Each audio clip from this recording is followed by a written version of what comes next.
There is a specific kind of magic to the weeks leading up to Christmas, a fragile illusion we maintain for our children. But beneath the wrapping paper and the twinkling lights lies a cold, unfeeling machine of modern retail, a system designed to extract every last cent from your wallet with frictionless precision.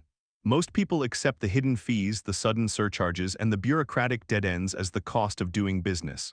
They grumble, they pay, and they move on. But every so often, a corporate giant miscalculates. They assume the person on the other side of the screen is just another helpless consumer, willing to be bullied into submission. They don't realize they've just handed an invoice to someone who has absolute clarity on their legal rights, an abundance of free time, and an absolute refusal to be extorted.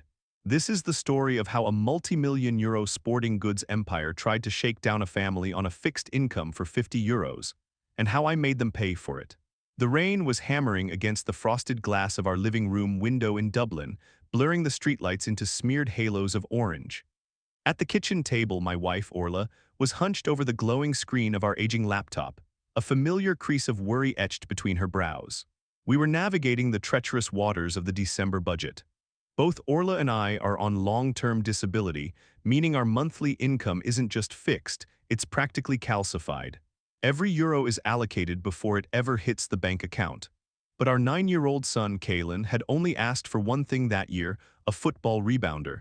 It's essentially a rigid angled trampoline. You kick the ball at the tension netting and it fires right back at you, simulating a pass. Kalen lived and breathed the sport, and we were determined to make it happen. We found the perfect model on the website of Vanguard Athletics, a massive UK-based retail chain that maintains a heavy physical and digital presence here in Ireland. We were specifically on their IE domain, the localized Irish storefront. The price was steep, but we had scraped the funds together over 3 months of careful saving. Orla clicked the checkout button. The total displayed clearly, the payment processed, and the confirmation email chimed in her inbox. We exhaled a shared sigh of relief. The heavy lifting of Christmas was done, or so we thought. 3 days later, a sharp buzz from Orla's phone shattered the quiet of the morning. It was a text notification from a well-known international courier company, the ones famous for their dark brown uniforms. The message was blunt. A package was being held at their sorting facility, and a customs charge of 48 euros and 70 cents was due immediately before delivery could be scheduled. My immediate reaction was skepticism. "It's a phishing scam," I told her, pouring a cup of bitter instant coffee. "Don't click the link." We hadn't ordered anything from outside the European Union. Everything we bought was domestic. But just to be absolutely certain, Orla called the courier's customer service line. 10 minutes later, she hung up, her face pale and drawn. It wasn't a scam. Vanguard Athletics, despite operating an Irish storefront and charging us in euros, had quietly fulfilled the order from their primary warehouse in mainland Britain. Because of the post-Brexit trade regulations, the rebounder had crossed a customs border. Instead of Vanguard absorbing the import duty or warning us at checkout, they had shipped it under a ruthless little acronym, DDU. Delivery Duty Unpaid. They had essentially mailed us a ransom note disguised as a Christmas present. 48 euros might be a rounding error to a corporate executive, but to a family managing a strict disability budget, it was a devastating blow. It was the equivalent of our grocery money for the week. Orla looked at me, her eyes welling with the distinct, heavy frustration of a parent cornered by circumstance. "I have to pay it," she whispered, pulling out her debit card. "If I don't, they'll send it back and Kalen won't have anything under the tree." I watched her type in the card numbers, a slow, burning anger taking root in my chest. "Pay it," I agreed quietly. "Secure the gift. But I promise you I am getting that money back. I am going to make them bleed for this." The next morning, I began my descent into the purgatory of modern customer service. I dialed the Vanguard Athletics support line and was immediately subjected to a compressed, tinny loop of electronic hold music that sounded like it was being played underwater. I sat at the kitchen table, watching the clock tick. 22 minutes later, a representative answered, listened to my issue, promised to escalate it to a manager, and assured me of a callback. The callback never came. The second day was a carbon copy of the first. Another 20-minute wait, another polite but empty promise, another day of radio silence. By the third day, the simmering anger had boiled over into cold, calculated resolve. I had worked in call centers in my 20s. I knew the scripts, I knew the metrics. I knew that the frontline agents were just human shields for the cowards in the corporate offices. I dialed again. This time the wait was 28 minutes. When the line finally clicked, a voice dripping with practiced apathy introduced himself as Darius. I didn't raise my voice. I didn't curse. I spoke with the icy precision of a prosecutor reading an indictment. I informed Darius that under European and Irish consumer rights law, a customer must be explicitly informed of any additional taxes, duties, or fees by the final checkout screen. I told him I had replicated the exact purchase process that very morning, taking screenshots of every step. Nowhere on the localized Irish site was there a single mention of import duties. Darius sighed, the sound crackling through the headset. Sir, as a gesture of goodwill, I can authorize a €20 gift voucher for your next purchase with Vanguard. It was an insult masquerading as a solution. I don't want a voucher to spend more money at a company that just extorted me, I replied. I want my €50 back. Darius then made a fatal error. He fell back on the corporate script. Sir, we advise all our customers that there may be DDU charges on items shipped from our UK facilities. Really? I asked, leaning into the phone. Where exactly do you advise them, on which page? Under what heading? A heavy silence stretched across the line. I could hear the faint clacking of a keyboard as Darius desperately searched his internal knowledge base. I don't actually have the specific location of that text, sir, he finally admitted. I know you don't, I said, because it doesn't exist. This is a blatant violation of consumer law, so here is what is going to happen, Darius.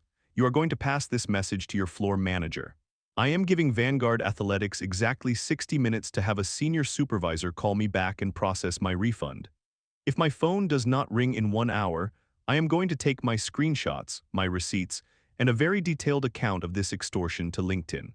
I will tag your CEO, your regional directors, and your head of European operations. I will make this a public relations nightmare. I hung up. I set a timer on my phone. I watched the digital numbers count down from 60. 50 minutes, 30 minutes, 10 minutes, 0. The phone sat silent on the table. They had called my bluff. Or rather, they assumed I was bluffing. I opened my laptop, cracked my knuckles, and logged into LinkedIn. I didn't write an emotional rant. I wrote a clinical, devastating autopsy of their business practices. I detailed the bait and switch of the localized domain. I cited the specific consumer protection statutes they were violating. I described the utter failure of their support channels, and I framed it all perfectly around the optics of a multi-million-euro corporation squeezing disabled parents for hidden fees just days before Christmas. Then came the tags. I didn't bother with the official company page. I searched the corporate hierarchy. I tagged the chief executive officer. I tagged the vice president of customer experience. I tagged the director of European logistics. I tagged 12 different senior officers by name, ensuring the notification would bypass their social media managers and land directly on their personal devices. I hit post. Within an hour, the post started gaining traction. Other consumers flooded the comments with similar stories. The algorithm caught the engagement and began pushing it wider. It was no longer a private dispute, it was a public spectacle. Later that evening, I decided to check the Vanguard Athletics website again, purely out of curiosity. I searched for the specific football rebounder to grab a link for a commenter who asked about the model. The search returned a blank screen. Error 404, product not found. I let out a harsh bark of laughter that startled Orla across the room. They had taken the product page down. Some panicked middle manager had realized they were caught in a lie and decided to destroy the evidence. They honestly believed that deleting a web page erased it from existence. They were operating under the delusion that they were dealing with someone who didn't understand how the internet remembers everything. I opened a new tab, typed in Google Cache, and entered the URL of the missing page. Instantly, the ghost of the web page materialized, fully intact, timestamped 48 hours prior. It displayed the rebounder, the price, the shipping details, and exactly 0 warnings about customs duties. I took high-resolution screenshots of the cached page. Then, I checked my LinkedIn profile analytics. The platform showed me that my profile had been viewed in the last 2 hours by 3 users who had set their accounts to incognito mode. The trap was fully armed. I went back to my viral LinkedIn post and added a major update. Update: it appears Vanguard Athletics has decided to engage in a cover-up rather than issue a refund. They have just deleted the product page from their website to hide the lack of customs warnings. Unfortunately for the 3 executives currently viewing my profile in incognito mode, Google Cache exists. Here are the screenshots from 2 days ago. Attempting to hide evidence of consumer law violations is a fascinating strategy for a publicly traded company. I attached the images. I tagged the CEO again. The post went nuclear. The next morning at exactly 8:45 a.m., my phone rang. The caller ID displayed a London area code. I answered, putting it on speakerphone so Orla could hear. "Hello, is this? Is this the gentleman who posted on LinkedIn?" a woman's voice asked. She sounded breathless, her tone entirely stripped of the corporate armor Darius had worn. "It is," I replied. "My name is Rowena. I am the Senior Director of Executive Escalations at Vanguard Athletics. I am calling to offer my most sincere, profound apologies for the unacceptable experience you've had. What happened was a systemic failure on our end, and the way you were treated was appalling." She was practically vibrating with anxiety. The public shaming had worked. They were terrified of the optics, terrified of an investigative journalist picking up the thread. "I appreciate the apology, Rowena," I said smoothly, "but an apology doesn't balance my budget." "Of course not," she replied quickly. "I have full authorization to make this right immediately. Tell me what we need to do to resolve this and have the post taken down." I looked across the table at Orla. A slow smile spread across her face. "Well, Rowena," I started, leaning back in my chair. "Originally, all I wanted was my €50 back. It was a simple, legal request. But since your company ignored me, insulted me with a voucher, and then tried to actively cover up your illegal storefront practices, the price of my silence has gone up." "I understand. What are your terms?" "First, I want the €50 customs charge refunded immediately via PayPal. Second, I want a full and complete refund of the original purchase price of the rebounder to my wife's debit card. And third, my son keeps the gift." There was a silence on the line. It wasn't the arrogant silence of a call center rep reading a script. It was the agonizing silence of an executive doing mental math, weighing the cost of €170 against the continuing damage to their brand's reputation. "I can authorize that," Rowena said quietly. "I will send the €50 to your PayPal right now while we are on the phone. The full refund for the item will process to your bank within 3 business days. And yes, please keep the rebounder with our compliments." "I'll look out for the notification," I said. Less than 2 minutes later, my phone chimed. A €50 deposit from Vanguard Athletics Corporate. I thanked Rowena for her sudden burst of efficiency and ended the call.